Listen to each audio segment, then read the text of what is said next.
நல்லா கவனிங்க, இந்த வசனத்தை இயேசுமே என்ன பண்றாருன்னா, அவர் சொல்ற வார்த்தை லோத்துவின் மனைவியை நினைத்துக் கொள்ளுங்கள் ஒரு இடத்துல சொல்வார். இந்த அம்மா மாதிரி ஒரு நல்ல குடும்ப தலைவியை நீங்க லைஃப்ல பார்க்க முடியாது. உங்க எல்லாருக்குமே அந்த அம்மாவுடைய ஃபைனல் தான் தெரியுது, அதான் உண்மையும் கூட.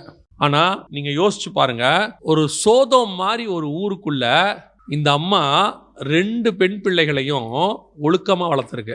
ஊரு மோசமான ஊரு, அது ஆண்களை தவறா பயன்படுத்துற ஊர். அதனால லோத்து எங்க போயிட்டாரு? கிளம்பி சோதோமுடைய வாசலுக்கு போயிட்டாரு. ஆனா ஊர் கெட்டு போய் கிடக்க உள்ளுக்குள்ள. அந்த ஊருக்குள்ள 2 பெண் பிள்ளைகளை அந்த அழிவு வர்ற முந்தின நாள் நைட்டு வரைக்கும் பத்திரமாய் வளர்த்தது என்று சொன்னால் அது அந்த அம்மா மட்டும் செஞ்ச மிகப்பெரிய விஷயம். நான் அந்த அம்மாவை பிரமிப்பா பார்த்தேன். கல்யாண வயசு வரைக்கும் வளர்த்துருக்கு. இப்ப முடியல. இப்ப நம்ம யோசிக்கிறோம், இவ்வளோ கட்டுப்பாடுகளுக்குள்ள யோசிக்கிறோம். அழிய போகிற இடத்துல எப்படி முடிஞ்சிருக்கும் யோசிச்சு பாருங்களேன். அவ்வளோ நல்ல ஒரு தாய். ஆனா ஒரே ஒரு காரியம், அந்த அம்மாவுடைய காரியம் மொத்த குடும்பத்தையும் கொலாப்ஸ் பண்ணிருச்சு. ஆண்டவர் தெளிவா ஒன்று சொல்றாரு, திரும்பி பார்க்காத இருக்க. அவ்வளோதான்.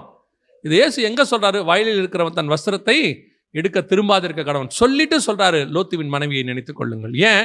நீ திரும்பி பார்க்கறது உன்னோடு கூட பாதிப்பு அடைய போகிறது இல்லை, அது உன் சந்ததிகளையும் பாதிக்க போகிறது.